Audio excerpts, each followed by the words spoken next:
नमस्कार, मैं कैलाश शर्मा एक बार फिर उपस्थित हूं आपके सामने कक्षा 10 संस्कृत की पाठ्य पुस्तक शैमुशी भाग 2 से समास आधारित प्रश्न लेकर। प्यारे विद्यार्थियों, शैमुशी के सभी पाठों से महत्वपूर्ण समास के उदाहरण मैंने आपके लिए यहाँ चुने हैं जो परीक्षा के लिए बहुत ही महत्वपूर्ण साबित होंगे। तो आइए शुरुआत करते हैं। परीक्षा में ये प्रश्न इस तरह से पूछा जाता है, अधोलिखित पदानाम समास विग्रहम समस्त पदानी वा लिखत। नीचे दिए गए शब्दों का समास विग्रह या समस्त पद लिखिए। अगर यहाँ विग्रह दिया है तो समस्त पद लिखना है और अगर समस्त पद दिया है तो विग्रह करके लिखना है। जैसे मलेन सहितम, सहितम यानी साथ, सहितम का केवल स लेते हैं, मलेन यानी गंदगी से, गंदगी युक्त, तो स मलम यानी गंदगी युक्त। दूसरा है हरिताह च ये तरवह तेषाम, हरिताह यानी हरे हैं ये जो, तरवह यानी पेड़, हरे हैं जो पेड़, तेषाम उनका, हरित यानी हरा, तरवह ये बहुवचन है, इसका एक वचन रूप लेंगे तरु, तो हरित तरु, और तेषाम ये षष्ठी बहुवचन है, तो तरु का षष्ठी बहुवचन में बनेगा तरुणाम, तो समस्त पद बनेगा हरित तरुणाम, हरे पेड़ों का। अगला है ललित लता नाम, तो विग्रह उसी तरह से करें जो ऊपर दिया हुआ है। कैसे?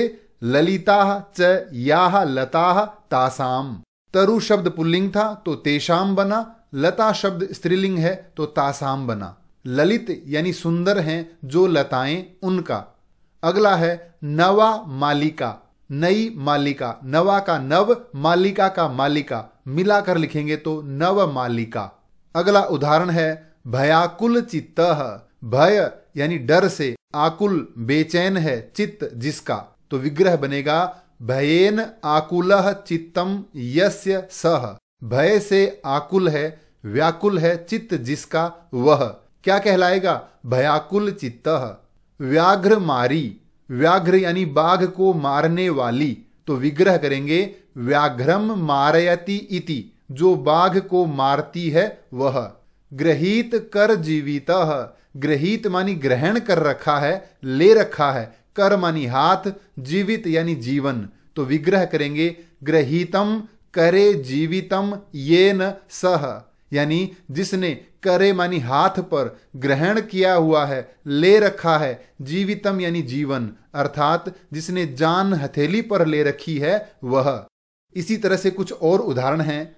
गलबद्ध शृगालकः, गल मानी गले में, बद्ध मानी बंधा हुआ है, शृगाल यानी गीदड़ जिसके, तो विग्रह बनेगा गले बद्धः शृगालः यस्य सः, गले में बंधा हुआ है शृगाल जिसके वह। अगला है प्रत्युत्पन्न मति ही, यानी किसी समस्या का उपाय जिसे जल्दी समझ में आता है उसे कहते हैं प्रत्युत्पन्न मति ही, तो विग्रह बनेगा प्रत्युत्पन्ना मति ही यस्याः सा। अगला उदाहरण है जम्बुक कृतोत्साहात, विग्रह करेंगे जम्बुकेन कृतः उत्साह तस्मात्, जम्बुक के द्वारा जो उत्साह किया हुआ है उस उत्साह के कारण। पुत्र द्वयोपेता, दो पुत्रों के साथ, तो विग्रह बनेगा पुत्र द्वयेन उपेता, दो पुत्रों के साथ। अगला उदाहरण है धृत सुख संदेशम, विग्रह करेंगे धृतः सुख संदेशः येन तम, यानी जिसके द्वारा सुख संदेश धारण किया हुआ है उसको। अगला उदाहरण है दुर्दांतैः दशनैः, यानी भयंकर दांतों से, तो ये जो विभक्ति इस पद में है इसे हटाएंगे और दोनों को मिला के लिखेंगे दुर्दांत दशनैः, भयंकर दांतों से। अगला है मेघ रवैः, मेघ मानी बादल, रव मानी आवाज, तो विग्रह करेंगे मेघानाम रवैः, बादलों की आवाज से। अगले कुछ उदाहरण हैं राजासनम, राजा का आसन, तो राजा का षष्ठी विभक्ति में बनेगा राज्ञः, आसन का आसनम, तो राज्ञः आसनम राजासनम। सूर्य चंद्रयोः, सूर्य और चंद्रमा दोनों का, तो सूर्यस्य च चंद्रस्य च, यानी सूरज का और चांद का, इसे हम सूर्यः च चंद्रः च तयोः इस तरह भी लिख सकते हैं, लेकिन आसान रहेगा सूर्यस्य च चंद्रस्य च। अगला उदाहरण है निर्नुक्रोशः, दया रहित, तो रहित के लिए निर उपसर्ग है यानी अभाव है, तो विग्रह करेंगे अनुक्रोशस्य अभावः, दया का अभाव निरनुक्रोशः। अगला उदाहरण है तपोवनवासिनः, तो इसे दो तरीके से लिख सकते हैं। एक तो है तपोवने वसंती ये ते, जो तपोवन में निवास करते हैं वे, और सीधा अगर करें तो तपोवनस्य वासिनः, दोनों ही सही हैं। सुराधीपः, सुर कहते हैं देवताओं को, और अधिप यानी राजा, तो देवताओं का राजा सुराणाम अधिपः। कर्षण विमुखः, कर्षण कहते हैं खेत जोतने को, तो उस कार्य से जो विमुख है तो विग्रह करेंगे कर्षणात् विमुखः। अगला उदाहरण है कृपार्द्र हृदया, यानी कृपा से आर्द्र है हृदय जिसका, तो विग्रह करेंगे कृपया आर्द्र हृदया या सा, यानी कृपा से आर्द्र है नम है हृदय जिसका वह। अगले कुछ उदाहरण हैं उद्यम समः, यानी उद्यमेन समः, अर्थात परिश्रम के समान। शरीरे स्थितः, शरीर में स्थित, तो शरीरस्थः।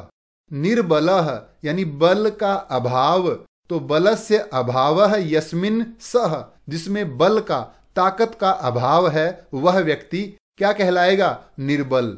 देहस्य विनाशनाय, तो पहले पद की विभक्ति हटाएं तो बनेगा देह, और अगला शब्द जोड़ेंगे तो समस्त पद बनेगा देह विनाशनाय, शरीर का विनाश करने के लिए। अगला है समानम शीलम व्यसनम येषाम तेषु, इन सभी शब्दों की विभक्ति हटाएं, समान शील व्यसन इकट्ठा करें और सप्तमी बहुवचन कर दें व्यसनेषु, तो एक शब्द बनेगा समानशील व्यसनेषु, यानी जिनकी आदतें और व्यवहार समान है उनमें क्या कहलाएगा? समानशील व्यसनेषु।